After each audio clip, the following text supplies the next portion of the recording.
Hello, my lovelies. I'm Ginny O, the author with no last name, and this is Ginny O Talks, the part of the channel where I talk about things in the creative community.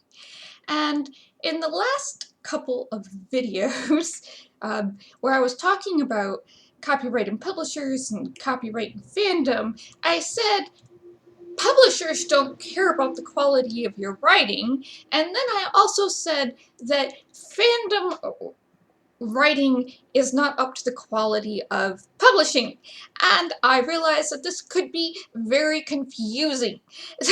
So let me clear up some confusion. I was listening to it again before I posted it and went, I might need to talk about that.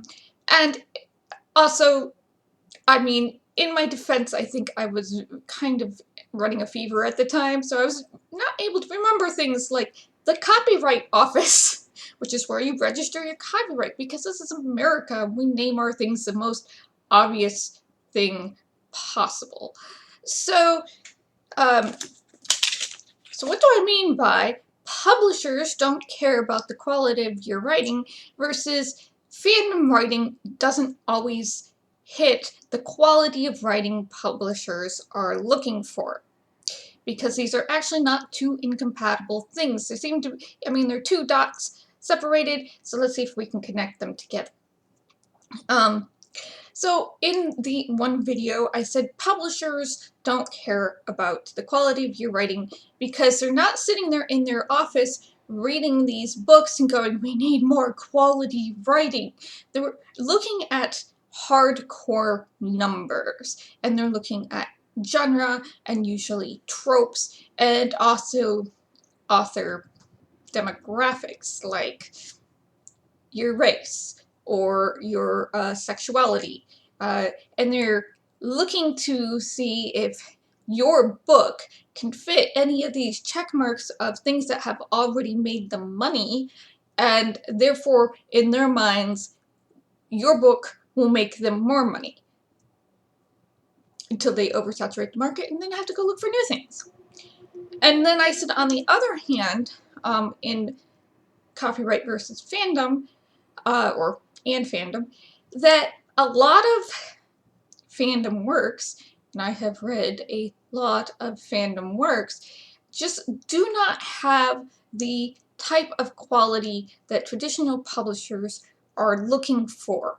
They don't have a tight plot structure, or they don't have the descriptions, or they don't have the ability to even file the serial numbers off so the book and the story can stand on its own without being part of the fandom. Now, these things, well, I mean, if they don't care about quality, they could be going to, you know, Wattpad and grabbing more authors that, like the one who wrote After and the one who wrote that Raylo fic that got translated into a rom-com. Like I said, a lot of,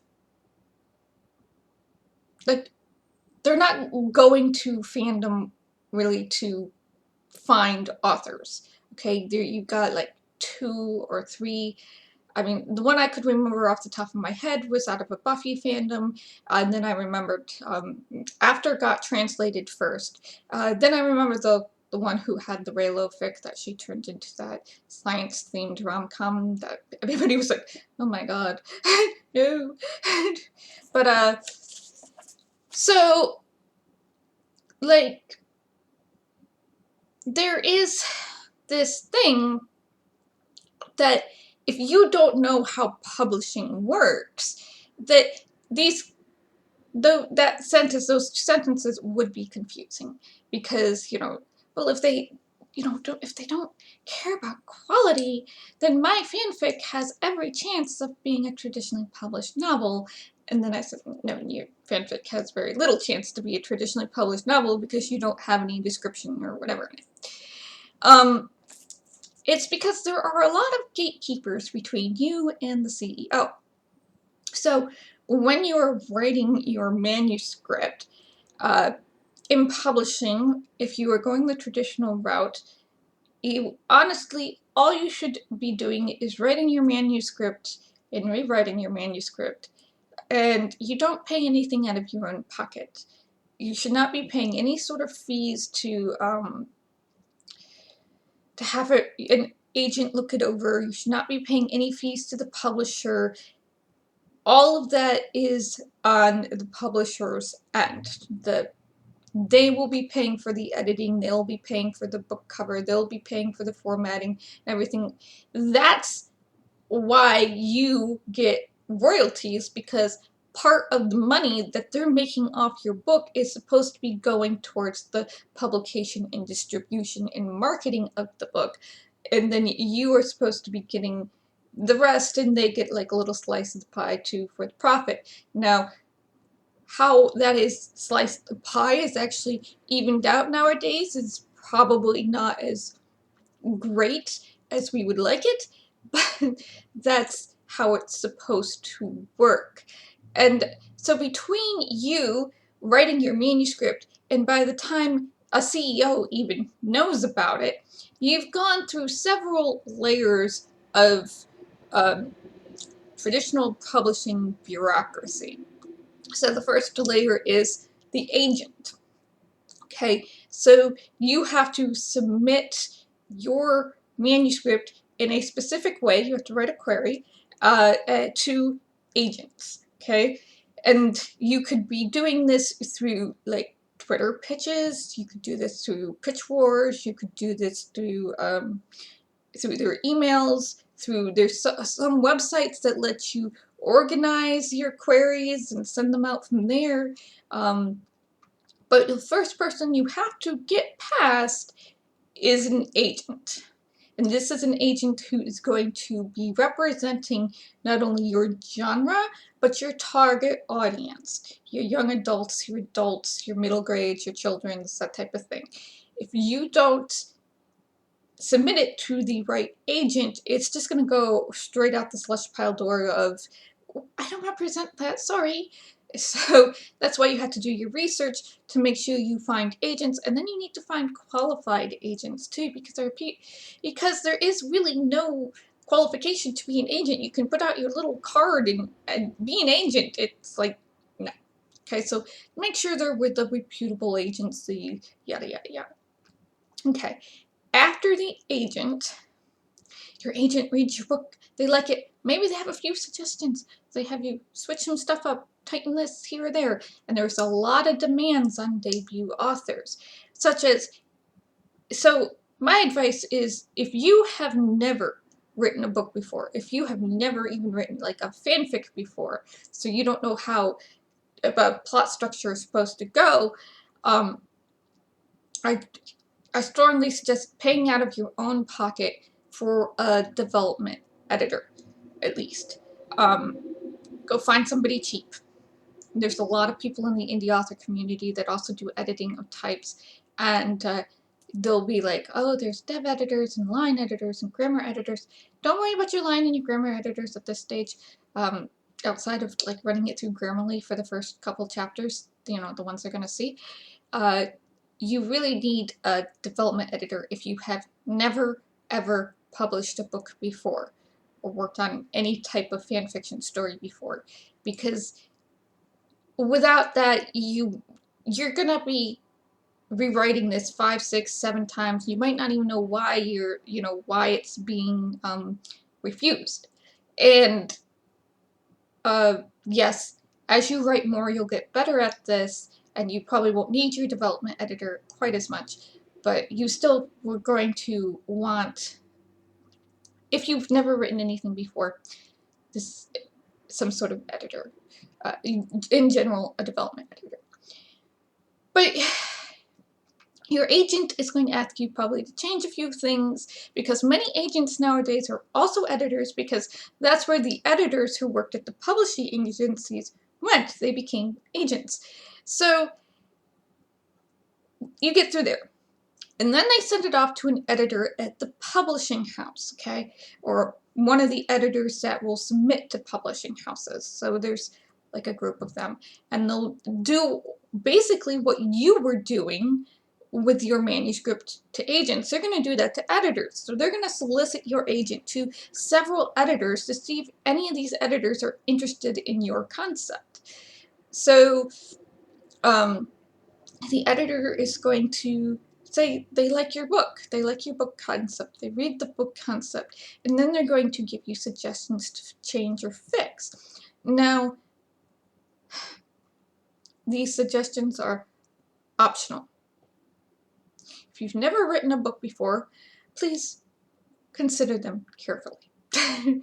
And, think about what they're trying to tell you and see if your book would be improved by them or not, or if you somehow manage to not convey the goal of your story to the agent and editor.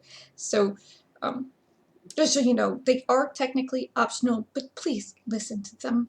They have been in editing and in publishing for years. They know what they're talking about. If they're giving you advice, treat it like gold. Okay?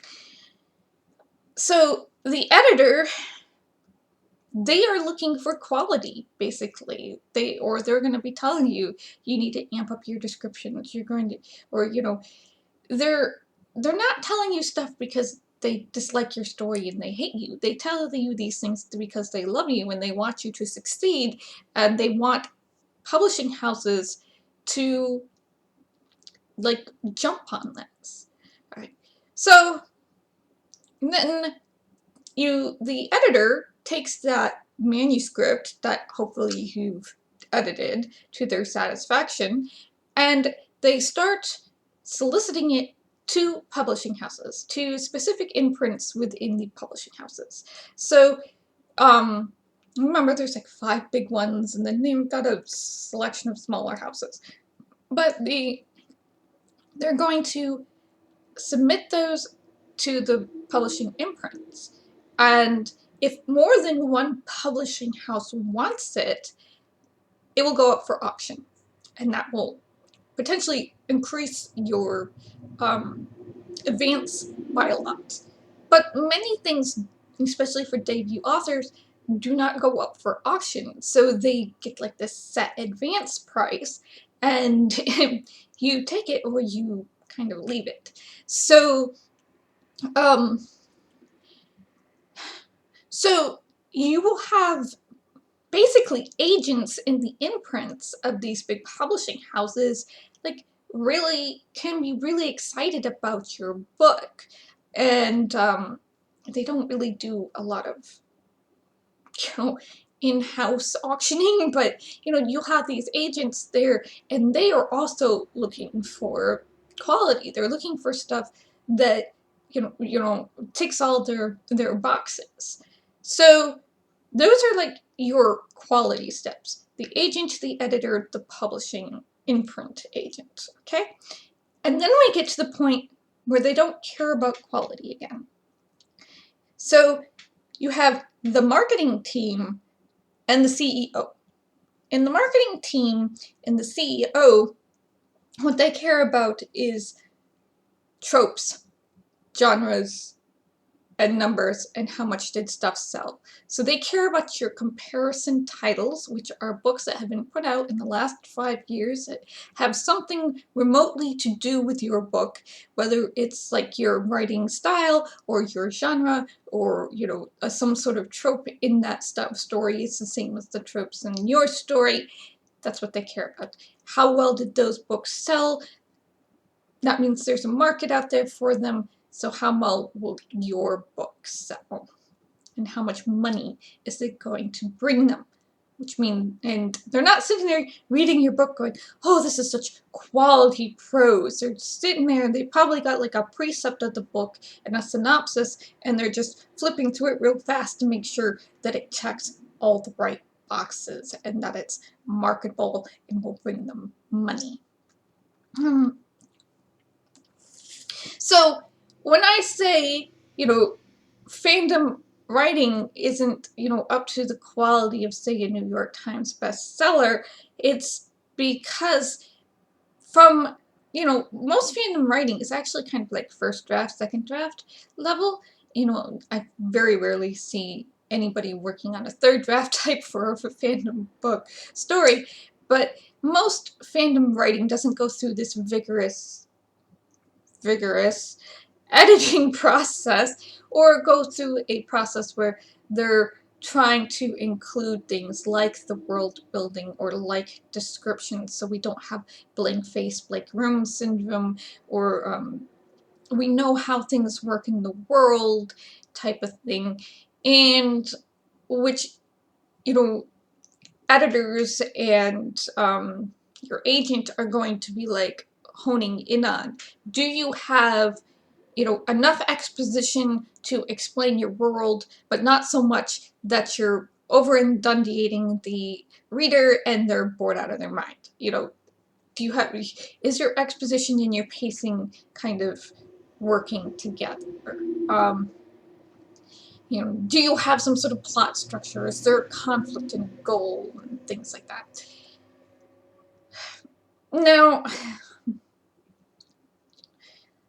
I have been trying to catch up with books published in like the last 5 to 10 years because I did not have great access to a library while I lived in Daytona, and now where I'm living now, I have a library that's like access to 30 libraries right down the street, which is amazing. I can't believe how much I missed my Finger Lakes library system.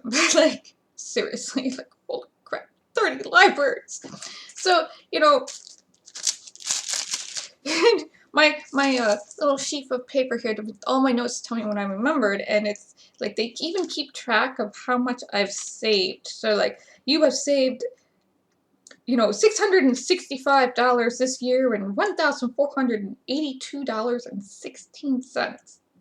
Wow, man. I've been reading a lot of books. So, you know, I have been trying to catch up, and even the quote-unquote books I don't finish, and the books that I consider like a 3-star quality, which means I finished them, but, you know, I think they could have been a little better, are in general of a better quality with a lot more world building and description than the average fanfic that I read. So, like, when I'm going to read for a fanfic, the quality, like, all my expectations for quality just go down like this. I'm looking for something that is familiar to me and something I really, really love, and, you know, with characters that I just want to revisit. Versus when I'm looking for quality in a book, I need that book to keep me, to hook me, and to keep me turning pages of,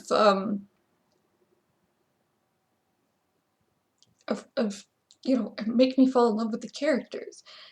And that is one of those things that is, I guess, very, very difficult lately in traditional publishing. I don't know.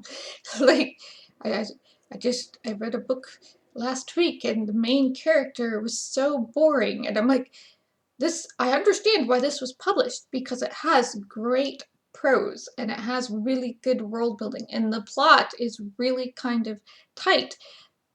But we needed to go back and rewrite it in such a way that the main character was not boring and she actually interacts with the people who are important, the people that are going to carry over into the next books. So you would read the next books, which I've been told by my friend who has been recommending books to me do not exist. And, you know, so we are attached to them, even though she is the villain protagonist. We still want to be attached to them.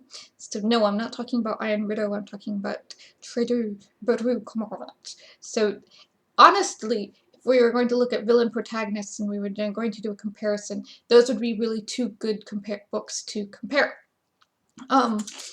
But so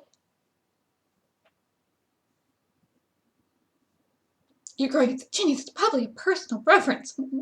No, I was talking to the guy and he's like, yeah, she is really boring. So sometimes when I'm reading a book, sometimes it's like my reader brain is engaged, and if my reader brain is engaged, I'm constantly turning pages, and I'm like, I'm not thinking about the prose.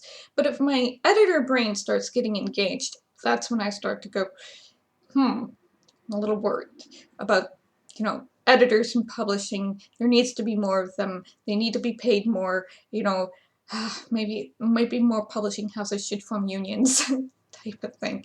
So, I don't know if that cleared anything up, but what I'm saying, so let me summarize. What I'm saying is that from the quality of a fanfic, which is usually some sort of first draft, to the quality of what comes out of a publishing house, there is 3 layers of gatekeepers who actually care about quality in a traditional publishing house. Your agent, your editor, and then your imprint agent. So they're going to be looking for good prose and the elements of a story that are, you know, going to keep readers turning pages.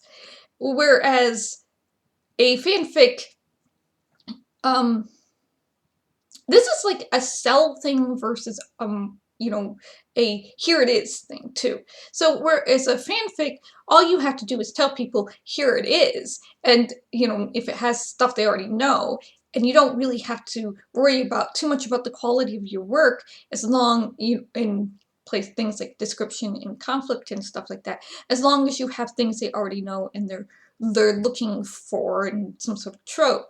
And so the quality can really vary all over the map in the fanfic world, and you know, especially when, because money is not involved, like it's done out of the love of the community. It's a hobby, so you don't have to, you know, if you want to improve the quality of your writing, that's on you, but if you don't have to do it in a fandom space because of the assumptions of the fandom itself, you know, oh, we already know what they look like, oh, we already know the basis of the world, you don't have to explain it to us. Whereas with a published book, a traditionally published book, you have to sell it to them, you have to market it to them, that this original world is going to suit, you know, fulfill their needs like something else they've already read. You have to, you know, it's not going, hey, here, this exists. It's, this is this great new concept and you're going to love it because X, Y, and Z.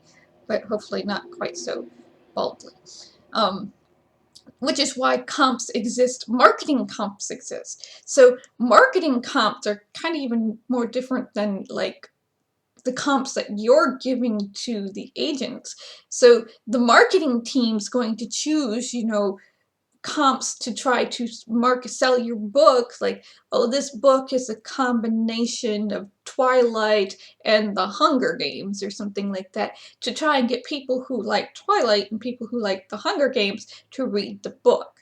Or you know, whatever they think is the 2 most popular things that would, you know, make sense to people.